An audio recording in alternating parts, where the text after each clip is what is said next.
Assalamualaikum warahmatullahi wabarakatuh. Bagaimana kabarnya anak-anakku? Sekarang kita bertemu kembali dalam pertemuan yang ketiga, di mana kita tetap membahas sel. Di pertemuan sebelumnya kita sudah membahas tentang bagaimana struktur dan fungsi dari sel itu sendiri. Selalu Bapak mengingatkan bahwa tetap menjaga protokoler kesehatan. Ingat, kita masih berada di masa pandemi. Baik, kita masuk ke materi selanjutnya. Tujuan pembelajaran kita pada hari ini adalah bagaimana setelah kita mempelajari struktur sel tumbuhan dan struktur sel hewan, kita dapat memahami dan membedakan sel tumbuhan dan sel hewan sendiri. Kita masuk yang pertama, struktur sel tumbuhan. Terdiri atas yang pertama ada nukleus, biasa disebut dengan inti sel, di mana berfungsi sebagai mengkoordinasi proses metabolisme. Yang kedua, plastida, berfungsi sebagai pembawa pigmen, di mana bentuk dari plastida ini sangat menonjol pada plastida itu sendiri, di mana mengandung klorofil hijau. Yang ketiga, ribosom. Ribosom pada tumbuhan bentuknya kecil, berupa butiran nukleoprotein, di mana nukleoprotein mengandung atau berisi RNA ribosom dan RNAR.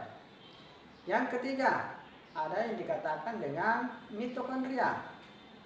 Mitokondria merupakan organel besar yang berbentuk bulat batang yang ada dalam sitoplasma tumbuhan.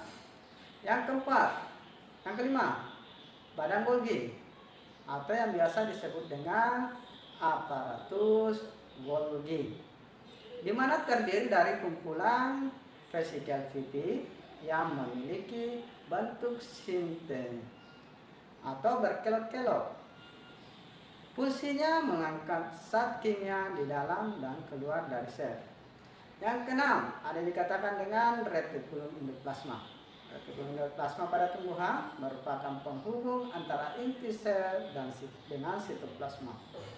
Yang ketujuh, ada yang disebut dengan vakuola, di mana vakuola merupakan membran sebagai tempat penyimpangan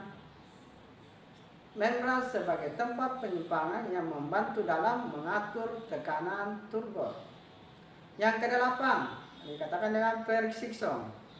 Peroxisome merupakan organel sitoplasma dari sel tumbuhan yang mempunyai kandungan enzim oksidatif tertentu.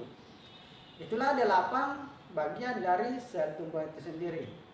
Kemudian kita masuk ke sel tumbuhan hewan. Yang pertama, sel hewan terdiri atas membran sel, berfungsi sebagai pembungkus sel pada bagian luar yang tersusun dari protein atau yang biasa disebut dengan lipoprotein, kemudian kolesterol dan lemak yang biasa disebut dengan lipid. Yang kedua ada sitoplasma. Sitoplasma pada hewan berupa cairan sel dan memiliki bentuk seperti gel.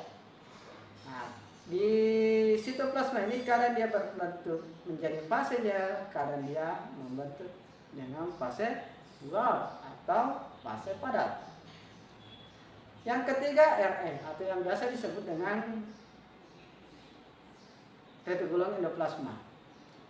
Organel ini memiliki benang-benang yang terdapat di inti sel, yaitu pada hewan. Yang keempat, mitokondria. Mitokondria merupakan organel sel terbesar yang ada berguna sebagai mesin dalam sel itu sendiri. Kemudian yang kelima, ada yang dikatakan dengan mikrofilamen. Mikrofilamen merupakan organel sel yang terbentuk dari protein aktin dan miosin.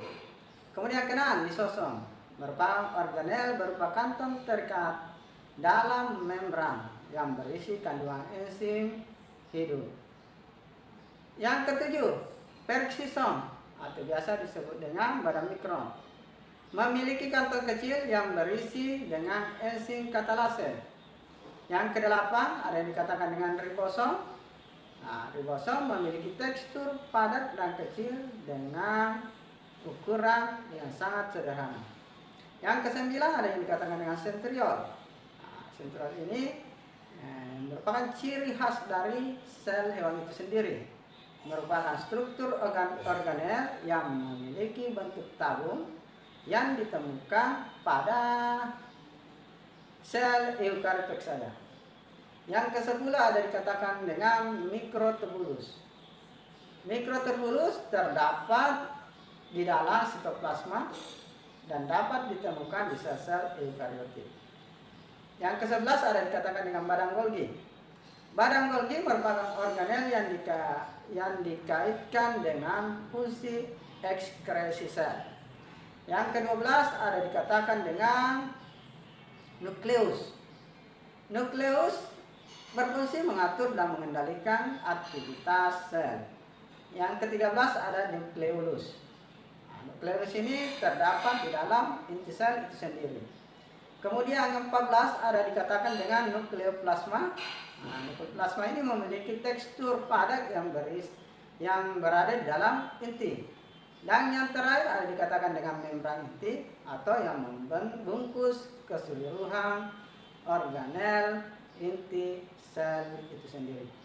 Nah, itulah materi kita pada hari ini. Terima kasih. Wabillahi taufiq wal hidayah. Assalamualaikum warahmatullahi wabarakatuh.